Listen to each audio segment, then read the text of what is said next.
जय हिंद दोस्तों। आज जो हमारा टॉपिक है उसका नाम है छंद। हिंदी भाषा के अंदर जो छंद है, सबसे मेन बात क्या होती है कि बच्चे इस सही से पकड़ नहीं पाते कि छंद है क्या है, किस तरह का है, ये कौन सा छंद है। ठीक है, तो हम इसका जो एक एक पॉइंट है वो सही से समझाने चलेंगे कि छंद है क्या। तो सबसे पहले देखते हैं छंद की डेफिनेशन।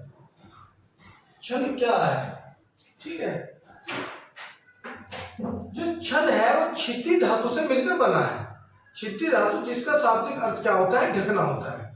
ठीक है, और जो छंद की चर्चा है वो सबसे पहले कहां पर हुई थी? छंद की चर्चा ऋग्वेद में मिलती है। ऋग्वेद के अंदर जो छंद मिला उसको लिखा गया था किसके द्वारा?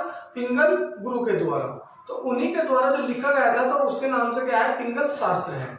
ठीक है, तो छंदों की रचना करते समय अक्सर वर्णों का, मात्रा का, यति का, गति का, तुक का, लघु, गुरु आदि और गण का विशेष ध्यान रखा जाता है। तो सबसे पहले हमें यही नहीं पता चलता कि वर्ण है क्या, गुरु क्या है, लघु क्या है, मात्रा कैसी है, यति क्या है, गति क्या है और गण क्या है। तो सबसे पहले हम देखते हैं इसकी डेफिनेशन क्या है। ठीक है, छंद क्षिति धातु से मिलकर बना है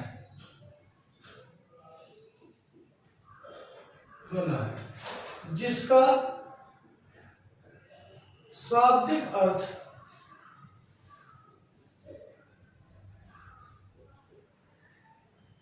ढकना है।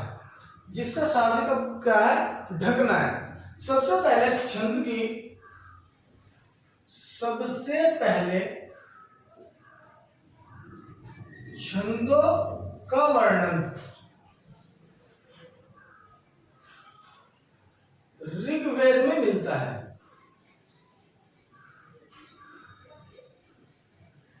ऋग्वेद के अंदर जो छंदों को जो लिखा गया है उसके द्वारा लिखा गया पिंगल, ऋषि पिंगल के द्वारा। छंदों को सर्वप्रथम पिंगल ऋषि के द्वारा लिखा गया। इसीलिए छंदों को एक पिंगल शास्त्र भी कहा जाता है। छंदों को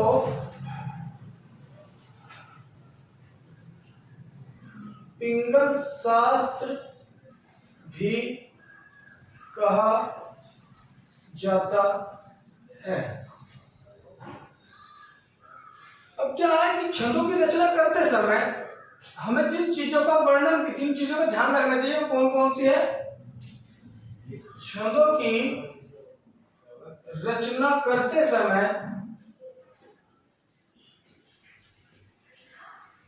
हमें कुछ जो छंदों की रचना करते समय हमें कुछ बातों का ध्यान रखना पड़ता है। जो कौन कौन सी है? जैसे हमारे वर्ण है, मात्रा है, यति है। वर्ण है, मात्रा, यति, गति। वर्ण है, मात्रा है, यति है, गति है, तुक है। तुक, लघु, गुरु और गण, ये शब्द है।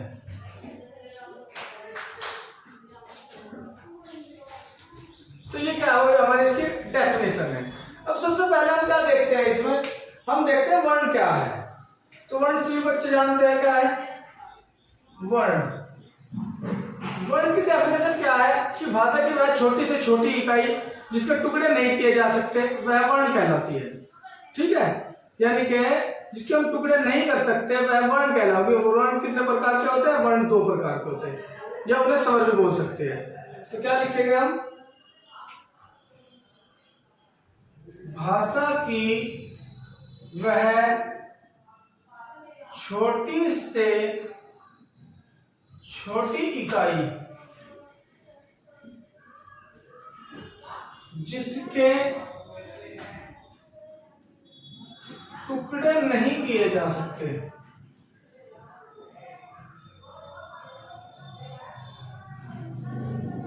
वर्ण कहलाते हैं।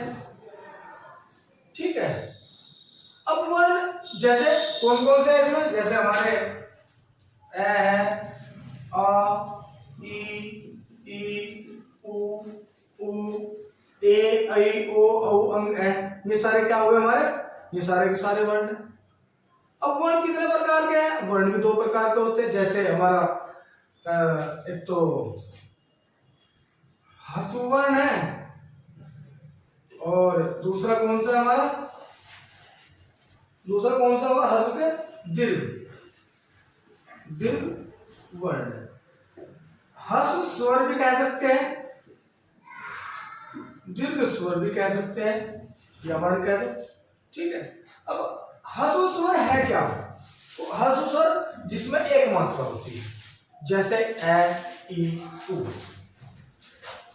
ए, ई, उ। वहीं दीर्घ स्वर कौन से है, दीर्घ वर्ण कौन से? आ है,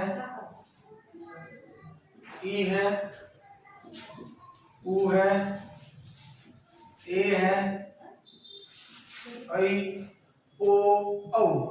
ये सारे के सारे क्या है हमारे, ये सारे के सारे हमारे हैं क्या हुए, वर्ण हैं। और वर्णों में ह्रस्व वर्ण और हमारे दीर्घ वर्ण। ठीक है, उसके बाद देखते हैं मात्रा। दूसरा क्या है हमारा, मात्रा का है। सबसे पहले हमने देखा क्या, वर्ण, उसके बाद देखते हैं मात्रा कि मात्रा क्या है। मात्रा देखते हैं नंबर 2। तो मात्रा क्या है? मात्रा एक तो बड़ी मात्रा होगी या छोटी मात्रा होगी। किसी स्वर को बोलते समय जितना समय लगता है, किसी स्वर को बोलते समय जितना समय लगता है वह उसकी मात्रा होगी। तो मात्रा भी दो प्रकार की होगी, तो ह्रस्व मात्रा और दूसरे स्वर मात्रा। तो क्या डेफिनेशन होगी, किसी वर्ण या स्वर को बोलते समय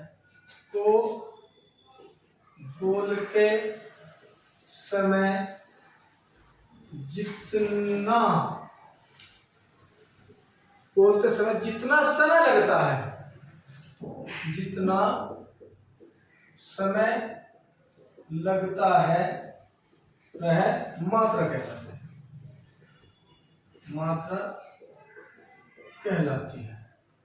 मात्रा भी दो प्रकार की बताई, कौन कौन सी है मात्रा? एक तो ह्रस्व मात्रा, दूसरी दीर्घ मात्रा। तो ह्रस्व मात्रा में भी जैसे ह्रस्व स्वर थे ऐसे ही ह्रस्व मात्रा वही ए, ई, उ। इधर आ, बड़ी, बड़ाऊ, ए, ऐ, ओ, औ।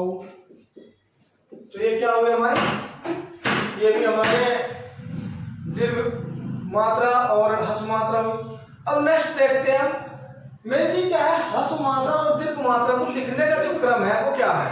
ह्रस्व मात्रा को जब हम लिखते हैं तो हम एक डंडे के रूप में प्रयोग करते हैं। ठीक है, वही दीर्घ मात्रा को हम लिखते हैं तो एस के रूप में प्रयोग करते हैं। तो यानी कि इसे आई से और इसे एस से, या इसे डंडे से और इसे 5 की तरह जो साइन होगा उससे हम क्या करेंगे, रिप्रेजेंट करेंगे, दर्शाएंगे। ठीक है, तो नेक्स्ट देखते हैं हम यति। उसके बाद क्या था हमारा, यति। कि यति क्या हो, यति क्या है? यति छंदों को पढ़ते समय जिन जिन स्थानों पर विराम लगता है तो वो क्या कहलाता है, वो स्थान यति कहलाता है। मान लो कोई छंद है, पहला हमने लिखा, एक विराम में आया, दूसरी उसकी है लाइन, तीसरी है तो चौथी, तो एक विराम, दूसरा, तीसरा, चौथा, तो ये है। तो इस तरह का क्या है, इसे बोलने का यति। यानी कि छंदों को पढ़ते समय क्या लिखेगा, डेफिनेशन क्या है, छंदों को पढ़ते समय जिन जिन स्थानों पर विराम लगता है, जिन जिन स्थानों पर विराम लगता है वह यति कहलाता है। तो समझ गए क्या है यति? विराम लगा, दूसरा विराम लगा, तो जितनी जगह पर भी विराम लगेगा तो वो क्या कहलाएगा? हमारा यति कहलाएगा। ठीक है। अब यति के बाद क्या था हमारा? गति। क्या है गति?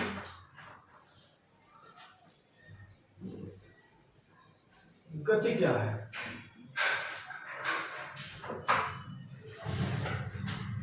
छंदों को पढ़ते समय जो हमारे छंद है उन्हें पढ़ते समय जो निश्चित धारा प्रवाह है उसे क्या कहते हैं? उसे गति कहते हैं। ठीक है। यानी कि इसे हम ऐसे लिख सकते हैं, निश्चित धारा प्रवाह को गति कहते हैं। यानी कि कहीं पर आवाज का क्या करा? बेस बढ़ा दिया या आवाज को कम कर दिया, तो वो सारी क्या होगी? हमारी वो उसकी गति होगी कि कहाँ तेज पढ़ना, कहाँ कम करना। तो ये क्या होगा? हमारा गति होगा। ठीक है। यानी धारा प्रवाह क्या है, शब्दों की धारा प्रवाह क्या है, या श्लोक की धारा प्रवाह क्या है। ठीक है। नेक्स्ट देखते हैं हम तुकारांत। यानी कि तुक क्या है?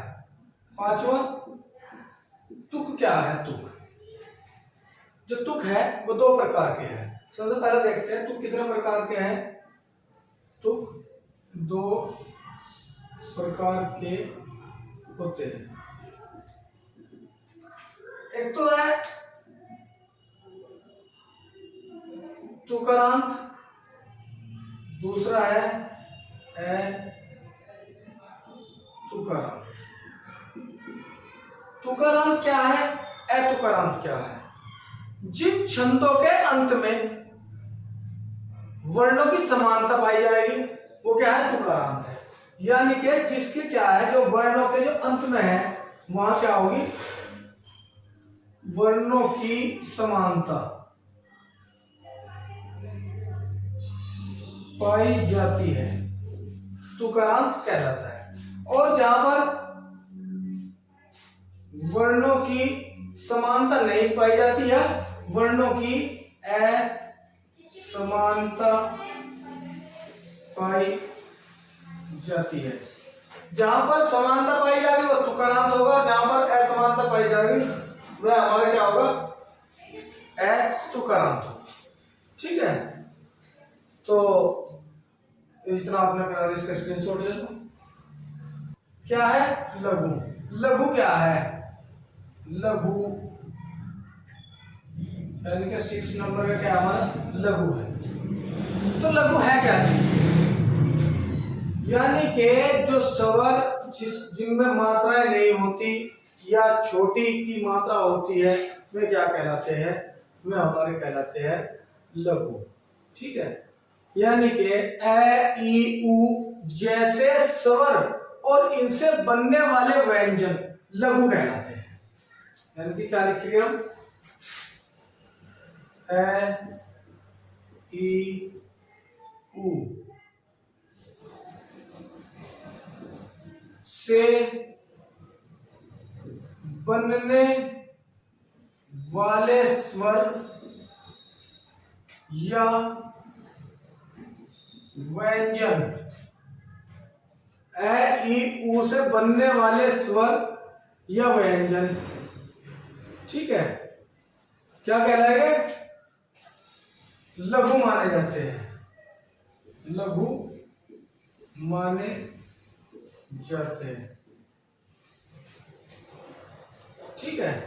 जैसे कमल, नमक, खनक, कमल, नमक, खनक, झनक। तो ये सारे क्या है, इनमें क्या है, एन, छोटी, ऊ, इस तरह का ही क्या होगा प्रयोग। नेक्स्ट देखते हैं गुरु। गुरु क्या है, आ ई उ री री ए ऐ ओ औ जैसे स्वरों और इनसे बनने वाले व्यंजन गुरु माने जाते हैं। क्या माने जाएंगे, गुरु। यानी कि यहाँ आ ई उ री आदि स्वरों से बनने वाले व्यंजन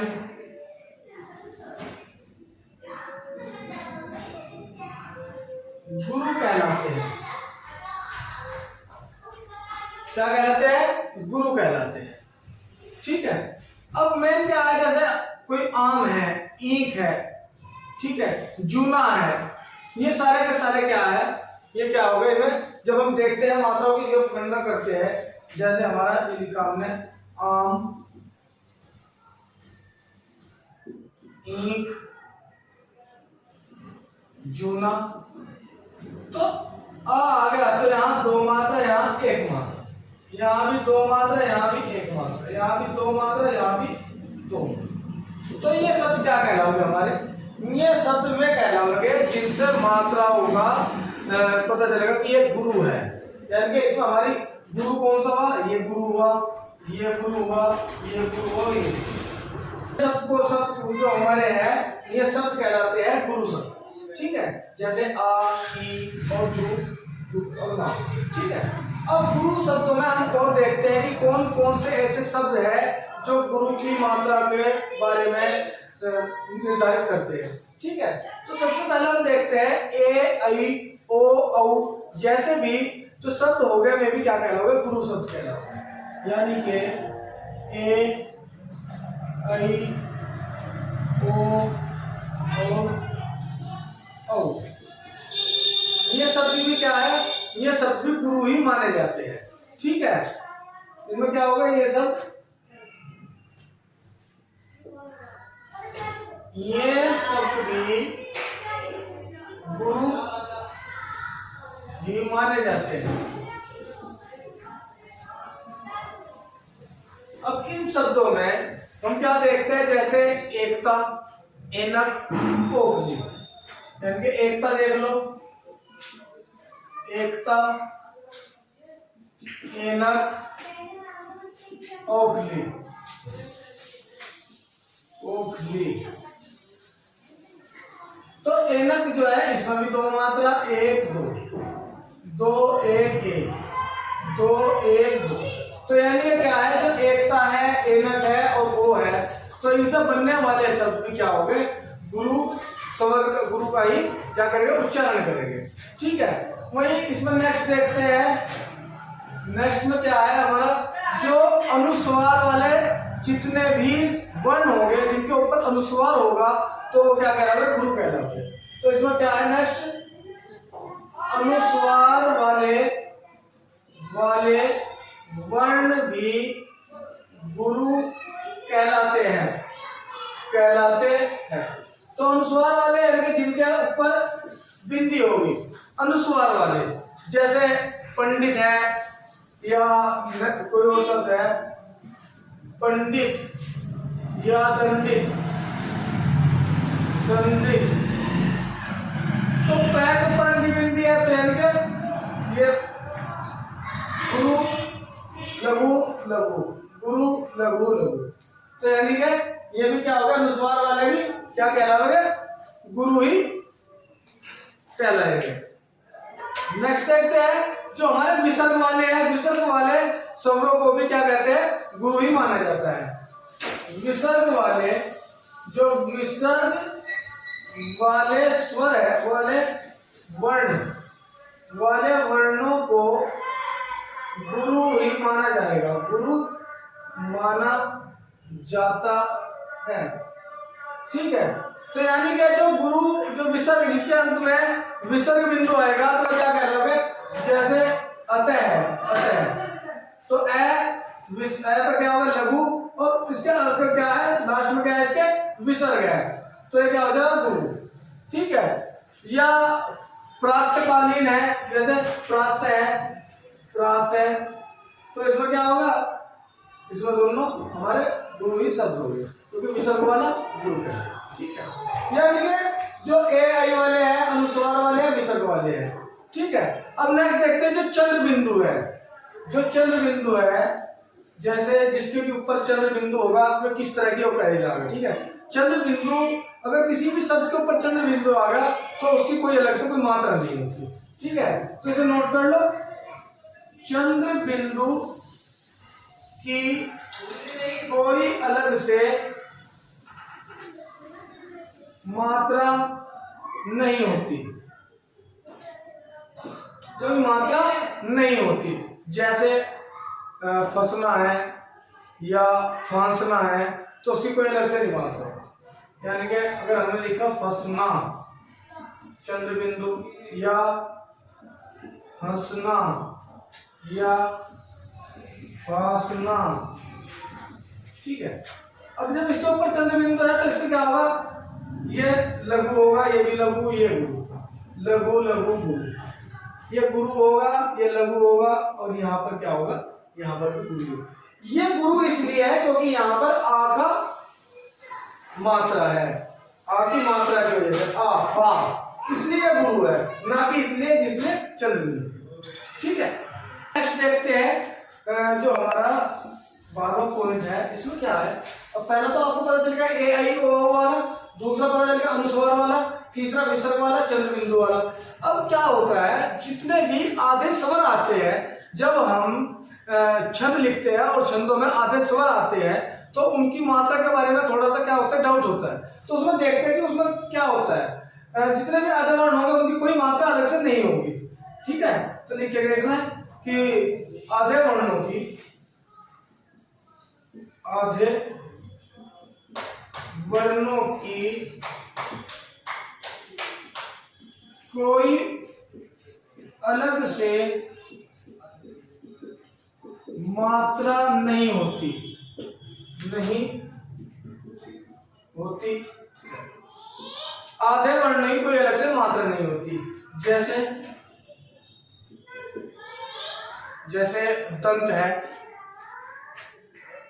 दंत है, समंदर है, अधन है, बैर है, ये वाला समंदर, ऊपर अंक की बिंदी आ जाएगी तो फिर तो मात्रा हो जाएगी। तो दंत में यानी कि जब हम देखेंगे इसमें ये भी लघु है, ये भी लघु है, तो इसमें नए का क्या होगा, कोई मात्रा नहीं होगी। वहीं लघु लघु लघु और लघु, यानी कि इसमें 2 मात्रा होगी और इसमें 4 मात्रा है। ठीक है। तो अब नेक्स्ट देखते हैं कि जब संयुक्त वर्ण आता है तो उसमें संयुक्त वर्ण के अंदर मात्राओं का क्या ज्ञान किया जाता है। तो संयुक्त वर्ण में सबसे पहले हम देखते हैं, जब संयुक्त वर्ण में जो 30 नंबर है, यदि किसी भी जो शब्द होगा, जब कोई भी शब्द होगा तो वो संयुक्त वर्ण हो और उससे पहले वाला जो वर्ण होगा, चाहे वो लघु हो या गुरु हो, तो क्या हो जाएगा, वो गुरु ही माना जाएगा।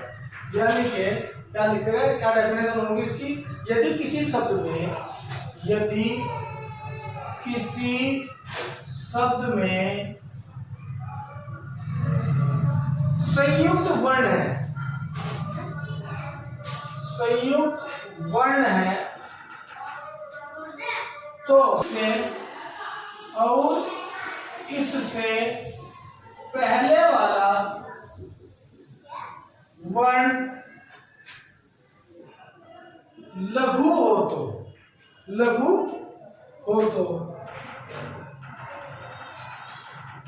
वह वर्ण गुरु हो जाता है, जाता।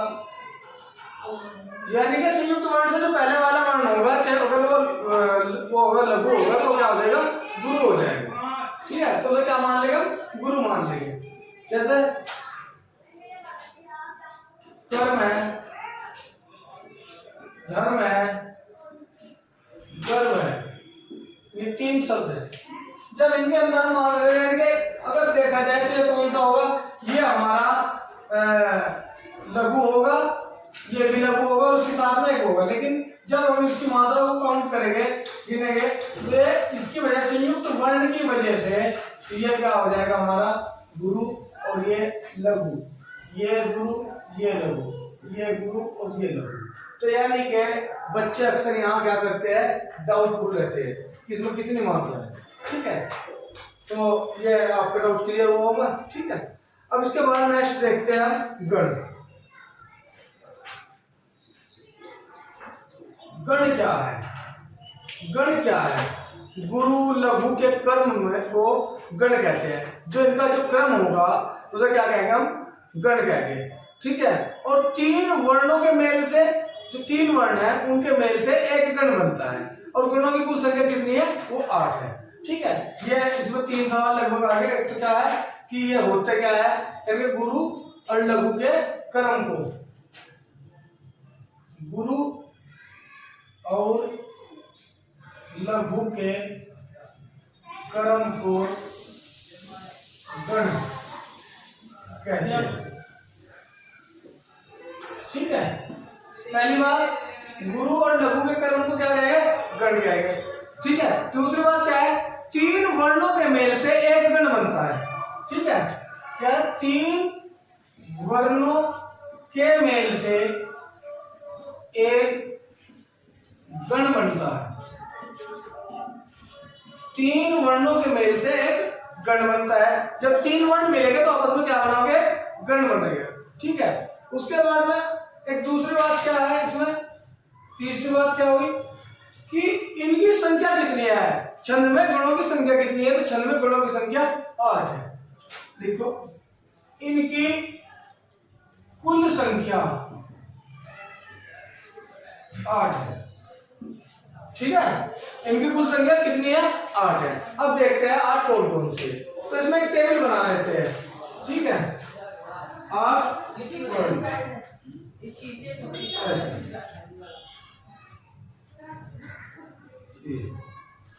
1 2 3 4 5 6 7 और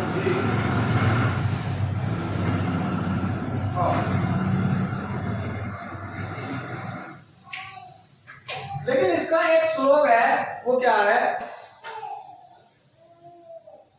यह माता राजभान सलगा, यह माता राजभान सलगा, इसे याद कर लो, यह माता राजभान सलगा। तो 1 2 3 4 5 6 7 8 ले सलगू कैसे। ठीक है, तो इसकी एक टेबल बनाएंगे। तो यहां लिखो, इसमें लिखेंगे हम, यह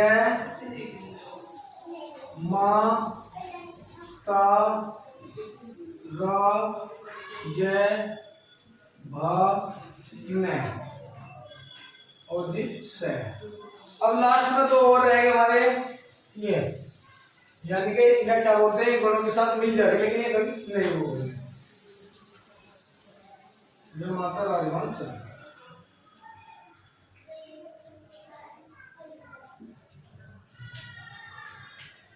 ले और गा। ठीक है, अब जब हम इनकी मात्रा देखते हैं तो बहुत से बात मात्रा की बात होती है। तो इसमें कौन सी है, इसमें लघु है, गुरु है, गुरु है, गुरु है, और जी आपका लघु है, गुरु है, लघु है, लघु है, लघु है और गुरु। तो ये क्या हुआ हमारा, ये हमारे गण हो गया। गणों की संख्या, गणों के बारे में जब हम गण बनाते हैं तो हम 3 बनाते हैं। मान के लो बहुत सी बार आता है यह मैथ है, इसमें कौन सा गण है, तो हम लिखेंगे 1 यानी कि लघु गुरु गुरु। ठीक है, या मैं तैर है, इसमें क्या होगा, गुरु गुरु गुरु। तो इस तरह से होगा, बहुत सी बार मैं तैर है, बहुत सी बार माँ तारा, इस तरह के भी आ जाते हैं। ठीक है, तो जितने अभी तक जो आपको छंद बताए, छंद के क्या थे, नियम थे, इनसे बाहर कुछ नहीं आता। अगर अच्छे से हमने इनकी रीडिंग कर ली, इन्हें पढ़ लिया, इन्हें समझ लिया, तो आराम से जो छंद है, छंदों के बारे में जितने भी छंद आते हैं हमारे परीक्षा में, जितनी भी मात्रा आती है तो उन्हें हम काउंट कर सकते हैं। ठीक है, अब नेक्स्ट देखते हैं हम कि क्या होता है कि छंद के भेद कितने होते हैं। ठीक है, तो हम नेक्स्ट वीडियो में पढ़ाएगा आपको छंद के भेद। छंद के भेद कितने हैं वो तुम्हें सही से बताए दे, जिसमें वार्णिक होगा, मात्रिक होगा, मुक्तक होगा। वर्ण कितने प्रकार के होंगे, मात्रिक कौन से होंगे, मुक्तक कौन से होंगे। ठीक है, धन्यवाद।